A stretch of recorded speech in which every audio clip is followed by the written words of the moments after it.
Hey, welcome back. Krull here again. Now, after successfully completing my first hollow form, I'm ready to tackle another one. Now, for today's project, I'm using pin oak, and I plan on having a shape that's going to be much taller and narrower and have a much smaller opening than the last one I did. Now, I'm not quite sure how I'm going to sand the inside, but we'll tackle that once we get there. So, just sit back, relax, and enjoy the turning. Thanks for watching. I'm starting with a large section of log, so I trim it down with my electric chainsaw to a more manageable size. Next, I remove the bark with a hand chisel and a hammer. Then I measure and bore a hole so I can mount the blank in the pin jaws of my chuck. Okay, I'm going to start by just roughing it into a basic cylinder shape.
And here I'm flattening the bottom of what will become the mounting tenon.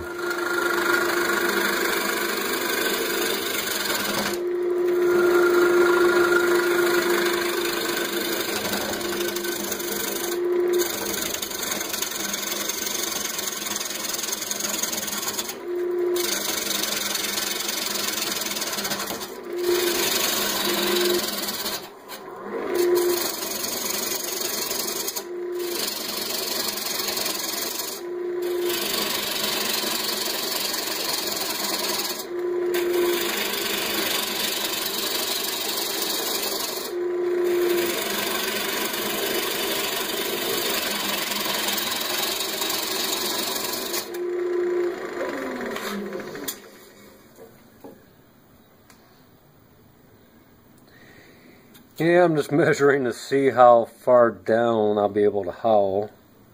I still got more to rough out there.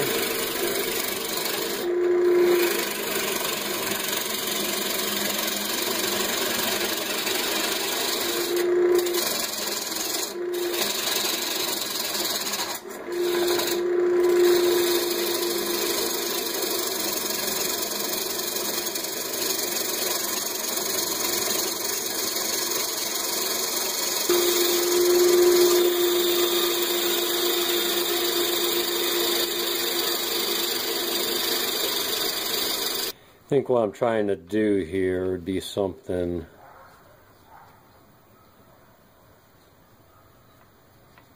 along the lines of that. God bless it.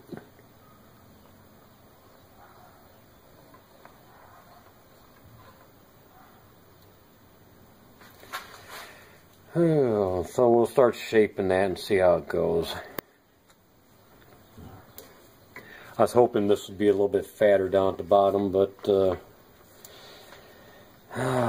wood was kind of dictating the shape, so we'll see how it goes.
Now here, as I'm roughing out the basic shape of the howl form, I am cutting in the wrong direction. Now any torn end grain that happens will be cleaned up when I reverse mount the piece and perform the pull cuts.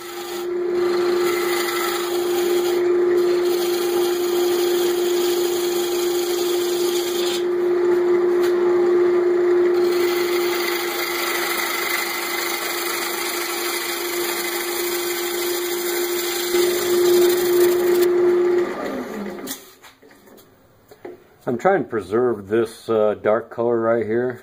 Not sure what it is, but looks pretty nice and it'll add some interest. So I'm going to narrow down the throat opening right in that area.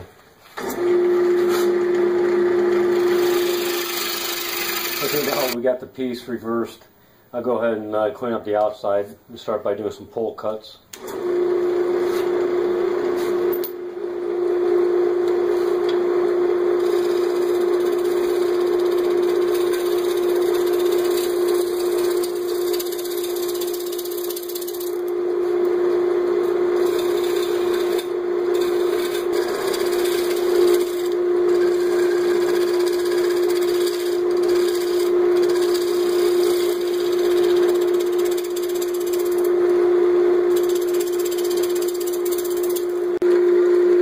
Okay, I'm going to move on to shear scraping.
Yeah, it's one of the problems I found out with oak, natural edges, when you remove the bark, that you get a lot of these frayed edges. You just have to sand them off. It's not a real big deal. Yeah, I think I'm going to move on to sanding now.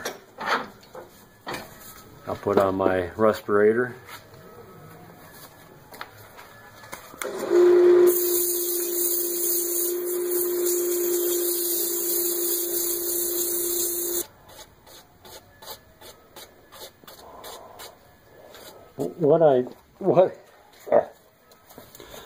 What I try to do is fold these frayed edges over and just kind of work them off.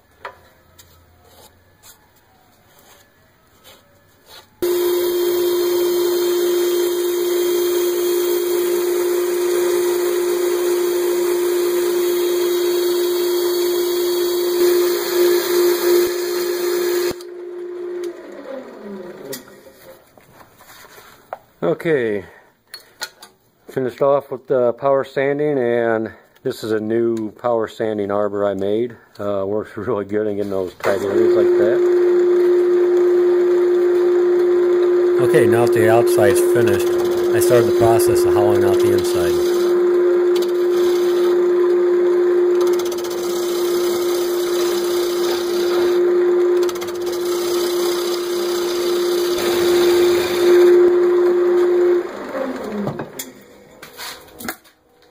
Okay, I'm going to start measuring to see if my angle is matching the outside.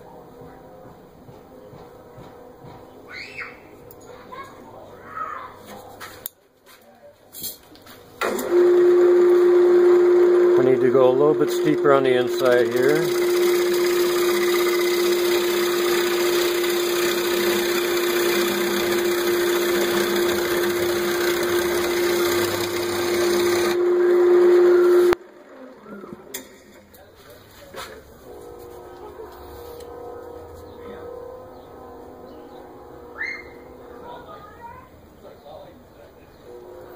Now once I establish this angle on the inside, then I can just keep making parallel cuts until I get to my final thickness.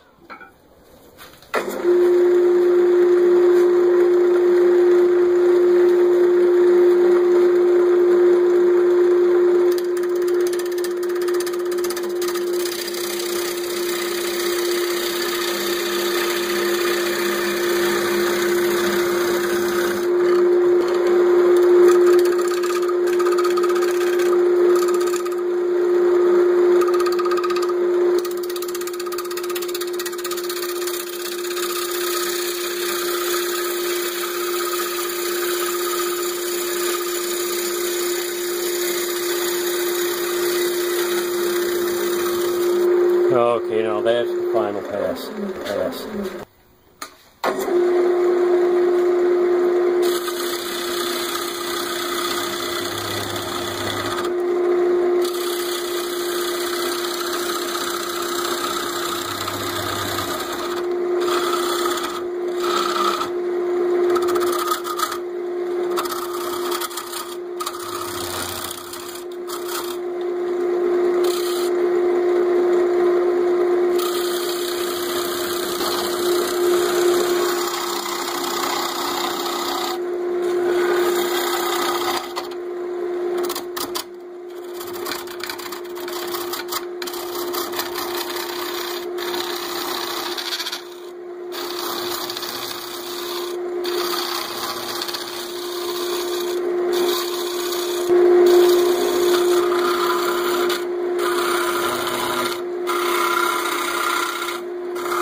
Okay, as I get down further, I'm having to use this piece of copper wire here to kind of gauge my wall thickness.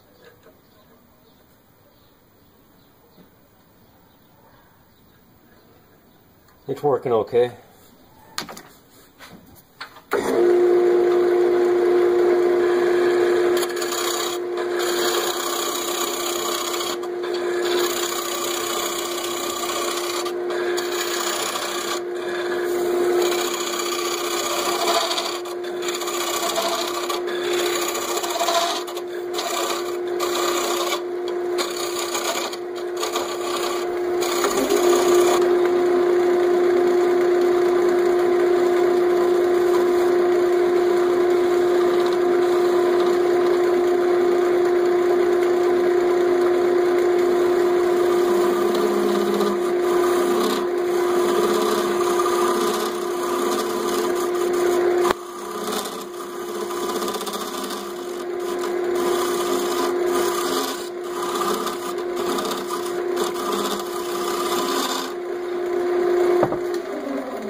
After the hollowing was complete, I moved on to power sanding the rim.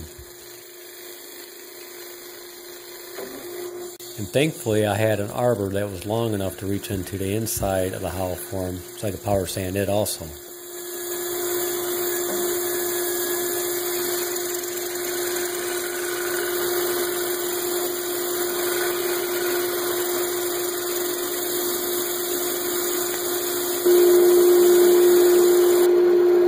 After the sanding was complete, I reversed the piece again so I could turn away the mounting tenon.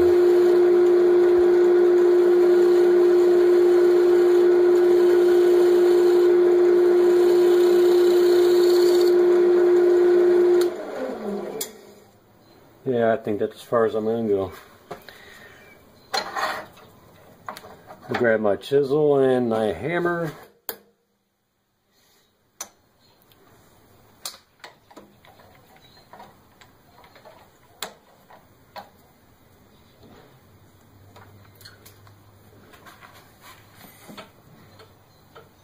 Oh, come on.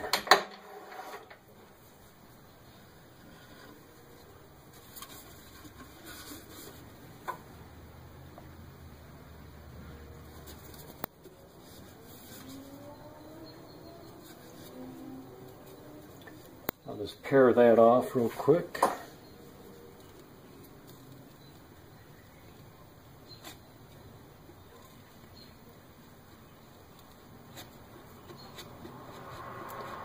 That's good enough because I'll have to sand it down once it dries and warps. And I'll probably remove the entire foot and just go to the flat bottom. But there it is. Another hollow form. This one was a real challenge, especially once I got down deep inside. It was quite a nightmare. I think I really should invest in some hollowing tools, and I think that'll help out quite a bit. But other than that, turned out pretty good. And here's the completed piece. Now, when working with oak, I like a more natural look to it. So I just applied 2 coats of Danish Oil Finish and did not buff it. Well, I hope you enjoyed watching me turn this piece. So please click the like button and please subscribe to my YouTube channel. So until next time, thanks again for watching.